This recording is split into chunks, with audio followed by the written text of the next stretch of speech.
മരിച്ചുപോയാ വാപ്പാ പൊന്നുമക്കളെ ഒരുത്തം വന്ന് കണ്ടു ഇഷ്ടപ്പെട്ടു അല്പം സ്വർണ്ണമിട്ടിട്ട് വിവാഹം ഉറപ്പിക്കാൻ നിങ്ങളുടെ പൊന്നുമോളെ കെട്ടാൻ തയ്യാറാണെന്ന് പറഞ്ഞ ഒരു വാക്കിന്റെ ബലത്തില് നീ നിന്റെ പൊന്നുമോളെ ഫോൺ വിളിക്കാൻ അവസരം കൊടുത്താ നിന്റെ പൊന്നുമോള് വ്യഭിചാരിയാണ് വാപ്പാ. നിന്റെ പൊന്നുമോള് മരിച്ചുപോയാ വ്യഭിചാരിയെ പോലെയാണ് മരിക്കുന്നത്. നീ ആരെന്നറിയുവോ? നീ വ്യഭിചാരിയുടെ വാപ്പയാണ്.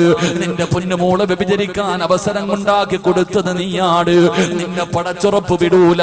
നിനക്ക് തടമ്പുണ്ടെങ്കിലും താടിയുണ്ടെങ്കിലും ഹാജിയാരാണെങ്കിലും പള്ളിയിലെ ഇമാമാണെങ്കിലും ഏത് കൊലകൊമ്പനാണെങ്കിലും അള്ളാഹു നിന്നെ വെറുതെ വിടില്ലെന്ന് നബി മുഹമ്മദ് മുസ്തഫ സല്ലല്ലാഹു അലൈഹി വസല്ലമ തങ്ങൾ പറയുകയാണ്.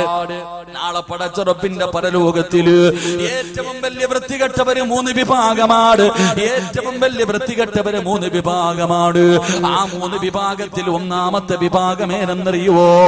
തന്റെ ഭാര്യയും മക്കളും തെറ്റ് ചെയ്യുമ്പോ അതിന് സാരമായി തള്ളിക്കളയുന്ന വാപ്പാ നീയാണെന്ന് നബി മുഹമ്മദ് മുസ്തഫ സല്ലല്ലാഹു അലൈഹി വസല്ലമ തങ്ങൾ പറയുകയാ. പടച്ചുറപ്പ് നിന്റെ മുഖത്ത് നോക്കൂല, നിന്നോട് കരുണ കാണിക്കൂല, നിനക്കൊരു പരിഗണനയും ഉണ്ടാകില്ല, അല്ലാഹുവിന്റെ ദയ പോലും നിനക്കുണ്ടാകില്ല. അതുകൊണ്ട് എന്റെ പ്രിയമുള്ളവരെ, അന്യ പെണ്ണിന്റെ ശബ്ദം കേൾക്കല് അത് ചെവിയുടെ വ്യഭിചാരമാണ്.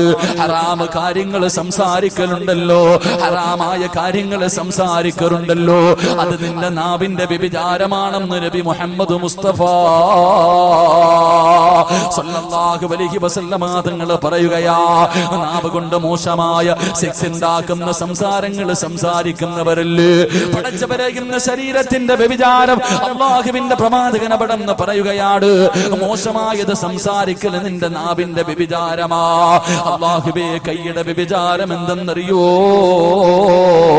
അന്യ പെണ്ണിന്റെ ശരീരത്ത് തൊടല് കൈയുടെ വ്യഭിചാരമാണെന്ന് നബി മുഹമ്മദ് മുസ്തഫ സല്ലല്ലാഹു അലൈഹി വസല്ലമ തങ്ങൾ പറയുമ്പോ, കല്യാണ വീട്ടിലേക്ക് കടന്നു ചെല്ലുമ്പോ, ഒരുപാട് തിരക്കുകൾ ഉണ്ടാകുമ്പോ, ബസ്സിനകത്ത് യാത്ര ചെയ്യുമ്പോ പടച്ചവനെ ചിലർ കന്യ പെണ്ണുങ്ങളുടെ ശരീരത്തൊന്ന് തടകുന്നത്, ഒന്ന് തൊടുന്നത് വല്ലാത്ത ഇഷ്ടമാണ്. എങ്കിൽ അല്ലാഹുവിന്റെ റസൂല് പറയുന്നു, ചെറുപ്പക്കാരാ, അന്യ ഒരു പെണ്ണിന്റെ ശരീരത്ത് തൊടുന്നതിനേക്കാളും നല്ലതെന്നറിയുവോ? ഏതെങ്കിലും ഒരു അന്യ പെണ്ണിന്റെ ശരീരത്ത്, ഏതെങ്കിലും ഒരു അന്യ ചെറുപ്പക്കാരന്റെ ശരീരത്ത് നിങ്ങൾക്ക് ആർക്കെങ്കിലും തൊടണമെന്ന് ആഗ്രഹമുണ്ടായാൽ അവളെ തൊടുന്നതിനേക്കാളും നല്ലതെന്തെന്നറിയുവോ? അന്യ ഒരു പെണ്ണിന്റെ ശരീരത്ത് തൊടുന്നതിനേക്കാൾ ഏറ്റവും നല്ലതെന്തെന്നറിയുവോ? കാഷ്ടത്തിൽ കിടക്കുന്ന പന്നിയുണ്ടല്ലോ, തൊട്ടാൽ 7 വെള്ളത്തിൽ കഴുകണമെന്ന് പറയുന്ന നീ പറിച്ചവര്, ആ പേര് തന്നെ നിനക്ക് വല്ലാത്ത അലർജിയാണല്ലോ. അല്ലാഹുവിന്റെ പ്രവാചകൻ പറയുകയാണ്, അന്യ ഒരു പെണ്ണിന്റെ ശരീരത്ത് തൊടുന്നതിനേക്കാളും നല്ലത് കാഷ്ടത്തിൽ കിടക്കുന്ന പന്നിയെ കെട്ടിപ്പിടിച്ച് കിടക്കലാണ് നല്ലതെന്ന് നബി മുഹമ്മദ് മുസ്തഫ സല്ലല്ലാഹു അലൈഹി വസല്ലമ തങ്ങൾ പറയുകയാ. പന്നിയെ കെട്ടിപ്പിടിച്ച് കിടന്നാൽ കഴുകിയാ പോകുമല്ലോ. പന്നിയെ കെട്ടിപ്പിടിച്ച് കിടന്നാൽ കഴുകിയാൽ അത് പോകുമല്ലോ. പക്ഷേ അന്യ പെണ്ണിന്റെ ശരീരത്ത് തൊട്ടാൽ അത് പാപമാണ്. ചെറുപ്പക്കാരാ, മഹാനായ സയ്യിദുനാ ഉമർ ഇബ്നുൽ ഖത്താബ് റളിയല്ലാഹു തആല അൻഹു രാജ്യം ഭരിക്കുമ്പോ പടച്ചവനെ ഒരു ചെറുപ്പക്കാരൻ ഉണ്ടായിരുന്നു. പള്ളിയിലെ 1ാമത്തെ സഫിലാണ് ഇരിക്കുന്നത്. എപ്പോ നോക്കിയാലും പള്ളിയിലാണ്. ഉമർ റളിയല്ലാഹു തആല അൻഹു ചെറുപ്പക്കാരനെ വല്ലാത്ത ഇഷ്ടമാ. എന്റെ പ്രിയമുള്ളവരെ, ഒരു ദിവസം നമസ്കാരം കഴിഞ്ഞ് തന്റെ വീട്ടിലേക്ക്, ഇശാ നമസ്കാരം കഴിഞ്ഞ് വീട്ടിലേക്ക് നടന്നു പോകുമ്പോ ഒരു സുന്ദരിയായ പെണ്ണ് കേറി പിടിക്കുകയാ. കാണാനടകുള്ള യുവത്വത്തിന്റെ നടുവിലൂടെ നടന്നു പോകുന്ന ഈ ചെറുപ്പക്കാരനെ ഒരു സുന്ദരിയായ പെണ്ണ് കേറി പിടിക്കുകയാണ്. അവിടുന്ന് പറയുന്നു, ചെറുപ്പക്കാരാ, എന്റെ ആഗ്രഹമൊന്ന് സാധിച്ചു തരുവോ? ചെറുപ്പക്കാരാ, ആരും കാണില്ല, ആരും കാണില്ല, ഒരു പ്രാവശ്യം എന്റെ ആഗ്രഹമൊന്ന് സാധിച്ചു തരുവോ എന്ന് ഒരു പെണ്ണ് തന്റെ ശരീരത്തിലേക്ക് ഒരു ചെറുപ്പക്കാരനെ പിടിച്ചു നിർത്തിയിരിക്കുകയാണ്. കെട്ടിപ്പിടിച്ചിട്ട് ചോദിക്കുമ്പോ, അല്ലാഹുവേ, ഒരു പെണ്ണിന്റെ ശരീരത്ത് ഞാൻ തൊട്ടുപോയല്ലോ റബ്ബേ. ഖസറ ദുനിയാ വല്ലാഖിറ. എന്റെ ദുനിയാവും ആഖിറവും നഷ്ടപ്പെട്ടു പോയല്ലോ റബ്ബേ. നാളെ ഞാൻ പടച്ച റബ്ബിന്റെ കോടതിയിൽ ഇതിന് മറുപടി പറയേണ്ടി വരുമല്ലോ അല്ലാ.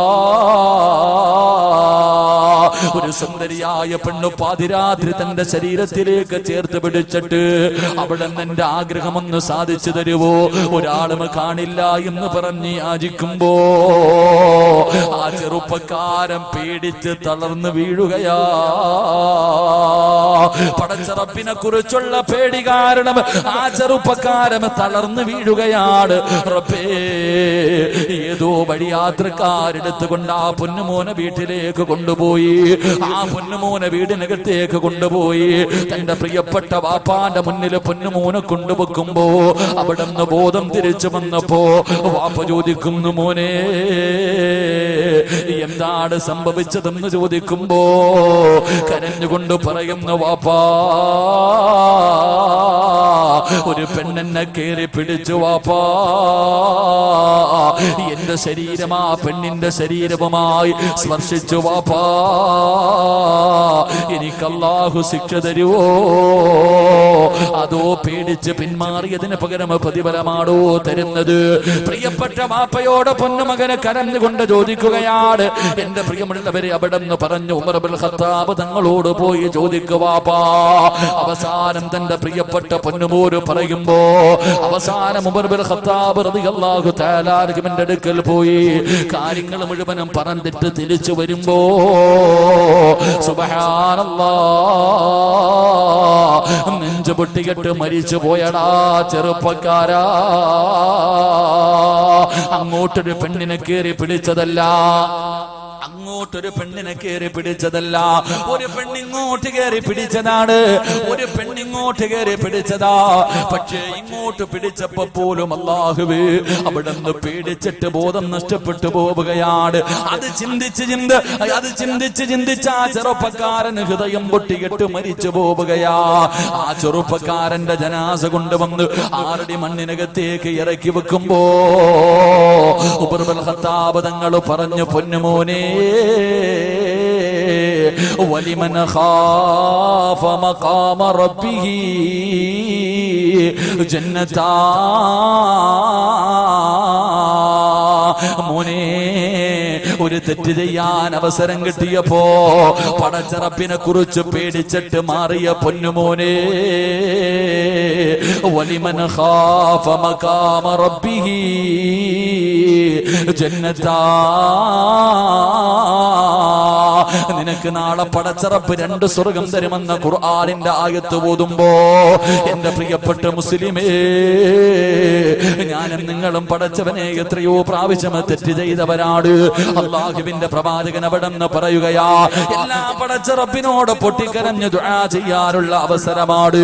പടച്ച റബ്ബ് നമുക്ക് ഓരോ ദിവസവും ഇങ്ങനെ ആയുസ് തരുന്നത്.